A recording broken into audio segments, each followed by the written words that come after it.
ಕ್ರಾಂತಿ ಅಂತ ಏನು ಹೇಳಿ ಇಲ್ಲ, ಅದು ಒಂದು ಒಳ್ಳೆ ಸ್ಟೋರಿ. ಅದಕ್ಕೋಸ್ಕರ ಬಂದಾಗ ಭಾಳ ಚೆನ್ನಾಗಿರೋ ಸ್ಟೋರಿ ಇರೋದ್ರಿಂದ, ಇದೊಂದು ಸಮಾಜಕ್ಕೆ ಕಳಕಳಿಯಾಗಿರ್ತಕ್ಕಂಥ ಒಂದು ಫಿಲ್ಮ್ ಆಗಿರೋದ್ರಿಂದ ಯಾಕೆ ಟ್ರೈ ಮಾಡಬಾರ್ದು. ಎಜುಕೇಷನ್ ಫೀಲ್ಡಲ್ಲಿ ನಾವು ಒಂದು ಲಿಮಿಟೆಡ್ ಸ್ಟೂಡೆಂಟ್ಸ್ಗೆ ಇದಕ್ಕೆ ರೀಚ್ ಮಾಡ್ತೀವಿ. ಇದಾದರೆ ಲಾರ್ಜರ್ ಆಡಿಯನ್ಸ್ ರೀಚ್ ಮಾಡ್ಬೋದು.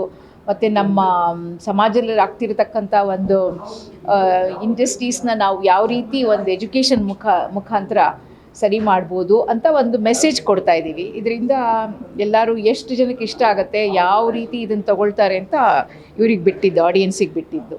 ಸರ್, ಈಗ ಮೇಡಮ್ ದಾಯವ ಮೂಲಕ ಒಂದು ಪ್ರಯತ್ನ ಶುರು ಮಾಡಿದ್ದೀವಿ. ಹಾಂ, ಈಗ ಶಿಕ್ಷಣ ಕಡೆ ಗಮನ ಹರಿಸಿದ್ದೀರಾ. ದಾಯವ ಹೆಣ್ಮಕ್ಳ ಪರ ಇದು, ಶಿಕ್ಷಣ ಮತ್ತೊಂದು. ಸೊ ಈ ಥರದ ಪ್ರಯೋಗ ಯಾಕೆ?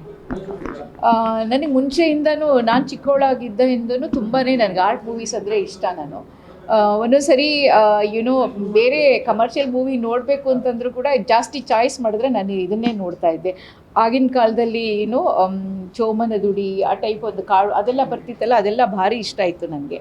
ಸೊ ಅವಾಗಿಂದ ಒಂದು ಮನಸ್ಸಲ್ಲಿತ್ತು ಆರ್ಟ್ ಮೂವಿ ಅಂದರೆ ಒಂದು ರಿಯಲಿಸ್ಟಿಕ್ ಆಗಿರುತ್ತೆ, ಒಂಥರ ರಿಲೇಟಬಲ್ ಆಗಿರುತ್ತೆ ರಿಯಲ್ ಲೈಫ್ಗೆ ಅಂತ ಯಾವಾಗಲೂ ಅನಿಸ್ತಿತ್ತು.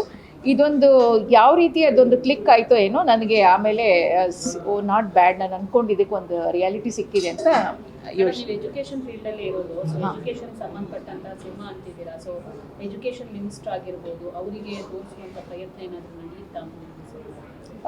ಇದುವರೆಗೂ ಅಂದ್ಕೊಂಡಿಲ್ಲ. ಯಾಕೆಂತಂದರೆ ಅವ್ರ ಟೈಮಿಂಗ್ಸು ಇದು ಮ್ಯಾಚ್ ಆಗೋದು ಭಾರಿ ಕಷ್ಟ, ತುಂಬ ಬ್ಯುಸಿ ಇರ್ತಾರೆ. ಬಟ್ ಮುಂದೆ ಖಂಡಿತ ಪ್ರಯತ್ನ ಮಾಡ್ತೀವಿ. ನೀವು ಒಳ್ಳೆಯ ಒಂದು ಸಜೆಷನ್ನ ಎಂಫಸೈಸ್ ಮಾಡಿದ್ರಿ, ಅದು ಮುಂದೆ ನಾವು ಪ್ರಯತ್ನ ಮಾಡೋಣ ಅಂತ ಅಂದ್ಕೊಂಡಿದ್ದೀವಿ.